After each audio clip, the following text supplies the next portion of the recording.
رسول اللہ صلی اللہ علیہ وسلم نے 10ویں بات سمجھائی، فرمایا ثلاثة لا تجاوز صلاتهم آذانهم العبد الآبق حتى يرجع. 3 ایسے لوگ ہیں جن کی عبادت قبول ہونا تو دور کی بات، ان کی نماز کانوں سے بھی اوپر نہیں جاتی. العبد الآبق حتى يرجع، ایسا غلام جو مالک کی اجازت کے بغیر بھاگ جائے، جب تک پلٹ کے واپس نہیں آتا نماز قبول نہیں. وامرأة باتت وزوجها عليها ساخط، اور ایسی عورت جو اپنے خامد کو ناراض کر لیتی ہے، جب تک راضی نہیں کر لیتی رات خامد ناراضگی کی حالت میں سوتا ہے. 3 نقصان.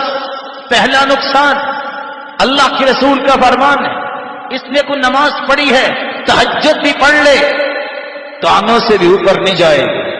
دوسری بات، لعنت الملائکۃ حتی ترجع، جب تک خامد کو راضی نہیں کر لیتی صبح تک، حتی ترجع حتی تصبح، صبح تک فرشتوں کی لعنتیں اس پہ پڑے گی.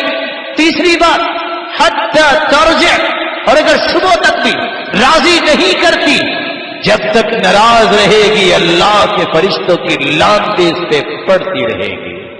اور تیسرا انسان، وَإِمَامُ قَوْمٍ وَهُمْ لَهُ كَارِهُونَ، ایسا انسان جو لوگوں کو نماز پڑھاتا ہے لیکن شرعی عذر کی وجہ سے، ایسے گناہوں کی وجہ سے لوگ اس کے پیچھے نماز نہیں پڑھنا چاہتے، پھر بھی وہ پڑھاتا ہے، اس کی بھی نماز کانوں سے اوپر نہیں جاتی.